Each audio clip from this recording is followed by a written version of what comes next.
Us. Thanks, Anna. Now, there are also several ethics questions surrounding the White House this week involving the president's family, scrutiny over both Ivanka Trump and Jared Kushner's finances. NBC is reporting that special counsel Robert Mueller's team is looking into whether or not any of Kushner's foreign business ties may have influenced White House policy.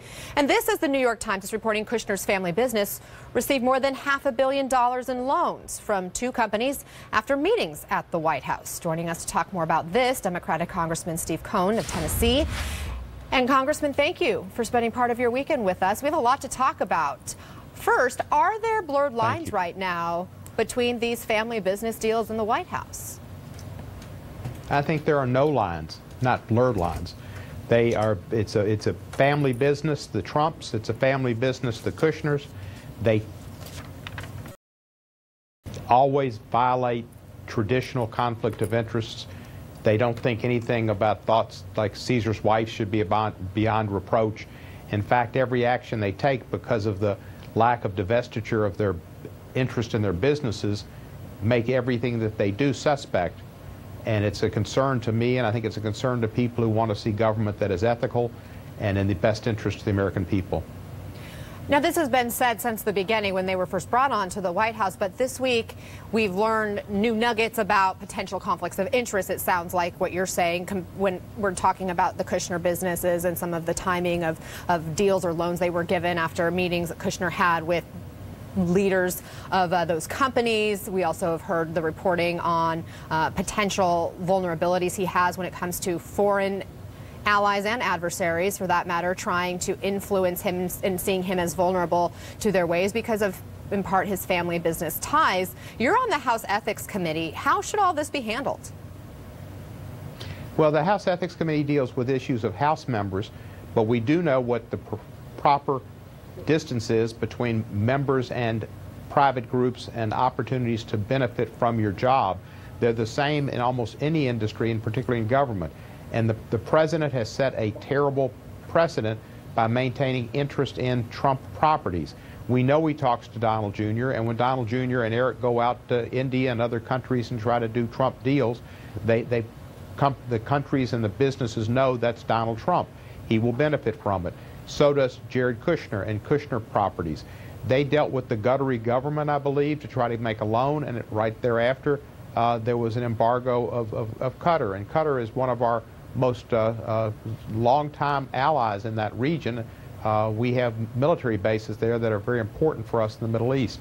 Our American interests should first, always should come first, and by having problems with Qatar, we really endanger our American military, and possibly the reasons for that came because of the rejection of a loan to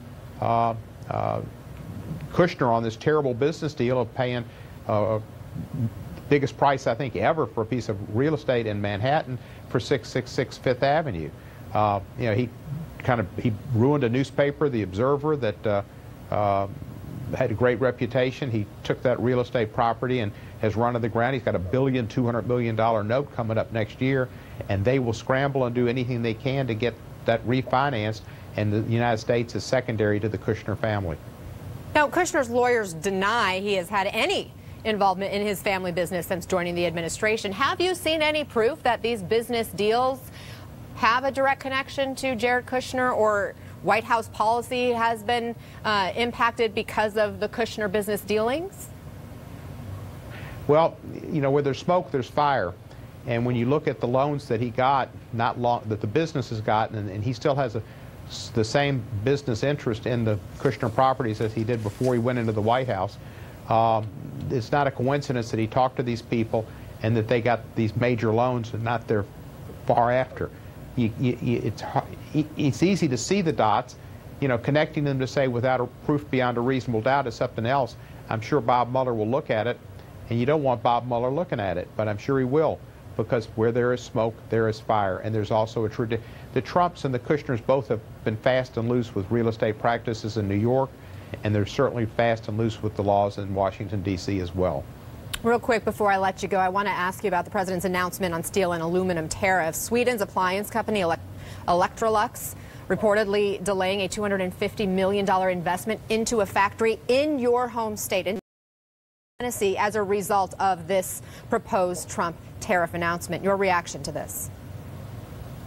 Electrolux opened up a plant in Memphis, gave a lot of people jobs. We are very appreciative of Electrolux in Memphis, and they also want to have a manufacturing facility in Springfield. They canceled that because of the increased cost of steel, and they made the project where it wasn't financially feasible.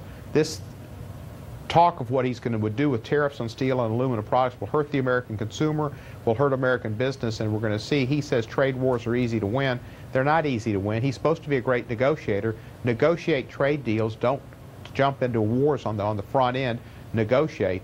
He's not a good negotiator, and we don't need Europe to retaliate as they said they would with Harley Davidson's in Paul Ryan's district or bourbon up in John Yarmouth's district. Of course, it's because of Mitch McConnell, not because of John Yarmouth. And we in Tennessee want to see Electrolux prosper and build that plant and employ Tennesseans.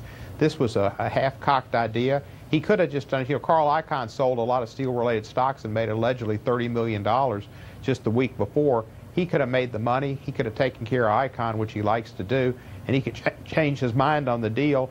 And meanwhile, all he would have done would have given Icahn and some other people the opportunity with some inside information, which they may or may not have had, just like Martha Stewart may or may not, until they proved it, make money, and then he doesn't do anything, and his pals are the richer. And so he will have won and been able to have his McDonald's in peace and know that he took care of his pals. But there's no evidence that that's what's going on here, unless you have evidence. Well, I don't have evidence. There's not evidence, but there's suspicion. It's not a coincidence. You know, it's not just luck. People don't have that kind of luck. Winning the lottery, that's luck.